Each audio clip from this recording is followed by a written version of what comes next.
Welcome back to శుభోదయం. బాలు ఏంటది? భయం వేస్తుంది నాకు. భయం వేస్తుందా నీకు? నువ్వు కూడా భయపడతావా? ఏంటో నాకైతే చాలా టెన్షన్గా ఉంది. ఇక్కడ ఎప్పుడు ఎంత హ్యాపీగా నవ్వే బాలు పిచ్చి పిచ్చిగా చేస్తున్నాడు కొన్ని రోజుల నుంచి. ఏమవుతుందో నాకైతే అర్థం కావట్లేదు. బాలు ఏం చేస్తున్నావు నువ్వు? బ్లాస్టింగ్, ఇందాక సినిమాలో బ్లాస్ట్ చేశాను అనమాట. ఎలా ఉంటుందంటే సీను, నువ్వు మన బాలకృష్ణ సినిమా చూసావు, భూమిలో నుంచి కదా 4 కార్లు సుమోలు చిటికేస్తే తొడగొడితే, చిటికేసిన తొడగొట్టే భూమి నుంచి వస్తా, అలాగే భూమిలో నుంచి ఏరోప్లైన్ వస్తుంది అనమాట. భూమిలో నుంచి ఏరోప్లైన్? యా, అది అనమాట. ఒక్కసారి మన హీరో హృతిక్ రోషన్ చిట్టుకేయంగానే భూమిలో నుంచి 11 ఏరోప్లైన్లు అని పైకి వస్తాయి. దాంతో హీరోయిన్ వాళ్ళ నాన్న, అంటే మన విలన్ అనమాట, భయపడిపోతాడు. ఏరోప్లైన్లు భూమిలో నుంచి రాగానే హీరోయిన్ వాళ్ళ నాన్న భయపడిపోతాడు. చాలా క్రియేటివ్గా ఆలోచిస్తున్నాను యాక్చువల్లీ. నా మైండ్ నాకైతే పిచ్చి పడుతుంది ఈ టైంలో. నాకు ప్రశాంతంగా ఏదన్నా గీతాసారం లాంటివి వినాలనిపిస్తుంది. మనం ముందుగా నెక్స్ట్ సెగ్మెంట్ గీతాసారంలోకి ఎంటర్ అవుదాం.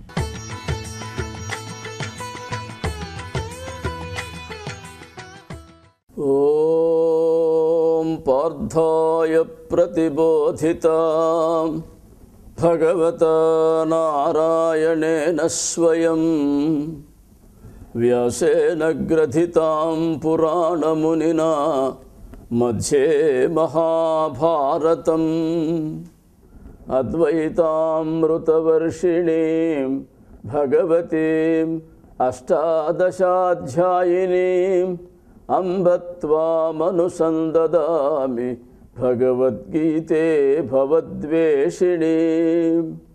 యాక్టిసిటీ ప్రేక్షకులకు హృదయపూర్వక నమస్కారాలు.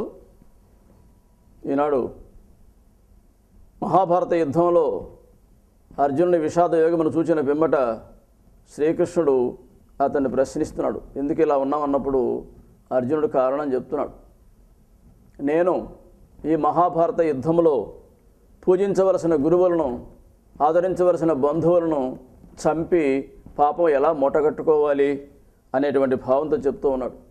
కాబట్టి తన వాళ్లను, అయిన వాళ్లను, గౌరవించవలసిన వాళ్ళని చంపి ఆ రాజ్య భాగాన్ని పొందేదానికంటే హాయిగా భిక్షమెత్తుకొని తిరిగి వచ్చిన అన్నంతో సుఖంగా జీవితం గడపడం మేలని అర్జునుడు చెప్తూ ఉన్నాడు. ఇంకా ఏమంటున్నాడు చూడండి.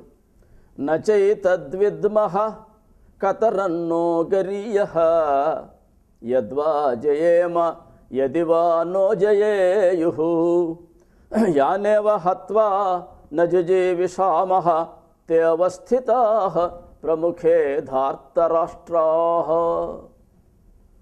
కృష్ణుడితో చెప్తున్నాడు. కించ, ఇంతేకాకుండా మనము జయేమ యదివా నో జయేయు, ఒకవేళ యుద్ధం చేస్తే జయిస్తామో జయించమో, ఓడిపోతామేమో, ఈ భావన రాకూడదు. వీరుడైన వాడికి ఈ భావన రాకూడదు. మరి అర్జునుడు మహావీరుడు కదా, అతనికి ఇటువంటి భావన ఎందుకు వచ్చిందంటే వైరాగ్యంలో పడ్డాడు కాబట్టి. అంతేకాకుండా దుర్యోధనాదులు నహామలను జయేయు, జయిస్తారో లేదో తెలియదు. ఏది గరీయ గొప్పదో, యుద్ధం చేయడం గొప్పదా, యుద్ధం చేయకుండా ఉండడం గొప్పదా, ఏది కూడా తేల్చుకోలేకుండా ఉన్నానని చెప్తున్నాడు.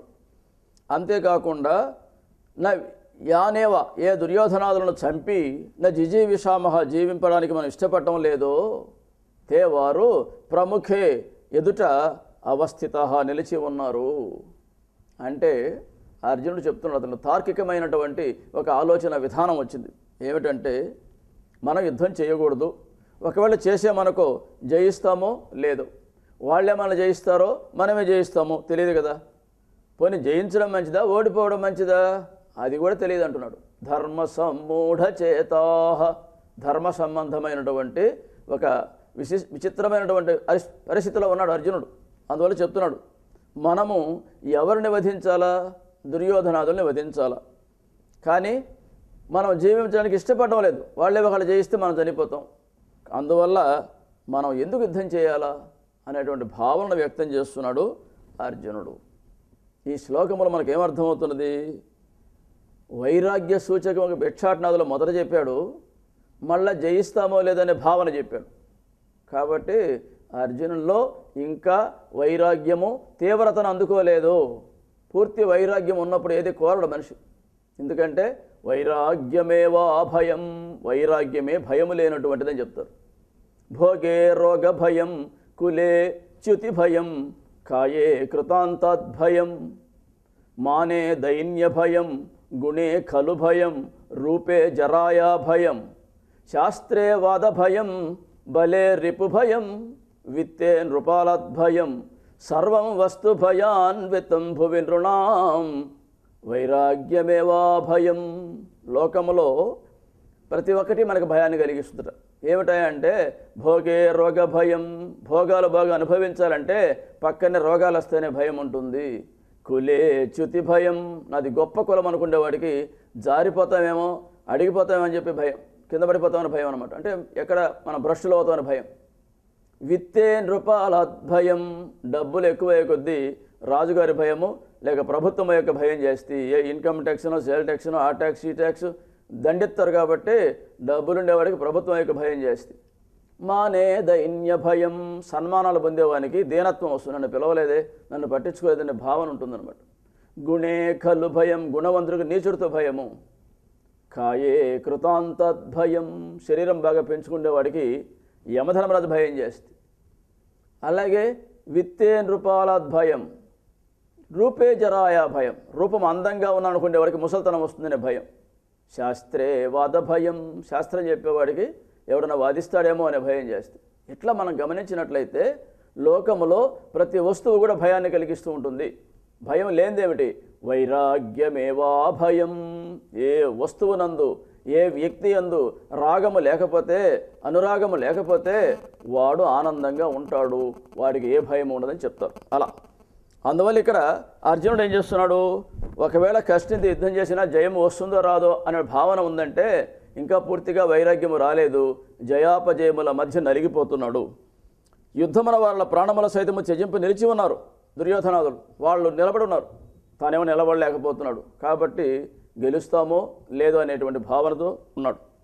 కాబట్టి అడుగుతున్నాడు శ్రీకృష్ణుణ్ణి, కార్పణ్య దోషోపహత స్వభావ పృచ్ఛామి త్వాం ధర్మ సమ్మూఢచేతాః యశ్రేయస్యాన్నిశ్చితం బ్రూహి తన్మే శిష్యస్తేహం శాధి మాం త్వాం ప్రపన్నం.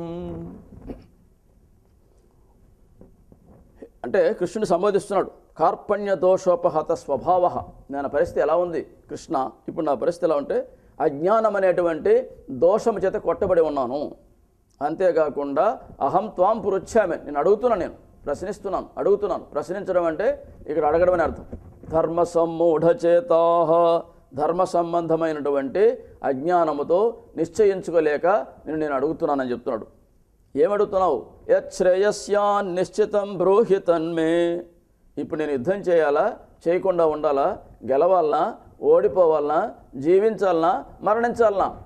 ఏది శ్రేయస్సు, ఏది సరైన మార్గమేమో నాకు చెప్పమని చెప్పి నేను అడుగుతున్నానని చెప్పి అర్జునుడు శ్రీకృష్ణుడు అడుగుతూ ఉన్నాడు.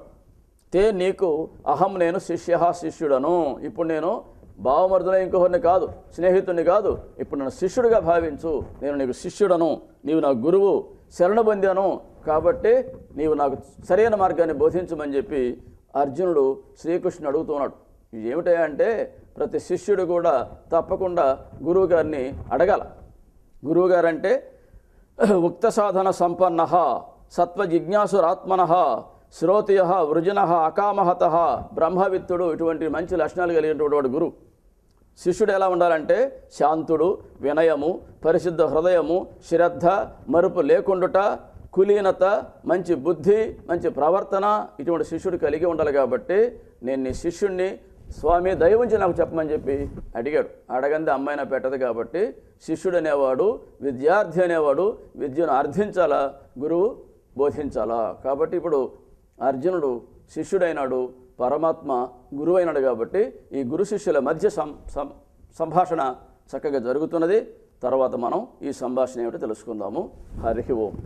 చూసారు కదండి గీతా సారం వింటూ ఉండే నిజంగా చాలా వినాలి అనిపిస్తుంది. నాకు చాలా నచ్చింది. కానీ యాక్చువల్లీ నేను కథ చెప్పక ముందర నీకు నచ్చేసిందంటే, ఒక సీన్ నీకు నచ్చిందంటే, నేను కనుక కథ చెప్పానంటే అసలు నువ్వు కింద పడి లక కొడేసుకుంటావు తెలుసు. ఎప్పుడెప్పుడు రిలీజ్ అవుద్దా అంటా ఉంటావు. సో యాక్చువల్లీ కథలో హీరో ఇంటరాక్షన్ విషయానికి వస్తేనే అసలు హీరో గాల్లోకి ఎగురుతాడు. బాబోయ్ నేను ఇలాకపోతున్నా. ప్లీజ్ ఇప్పుడు కూడా మనం తొందరగా ఒక చిన్న బ్రేక్ తీసేసుకుందాం. Take a short break.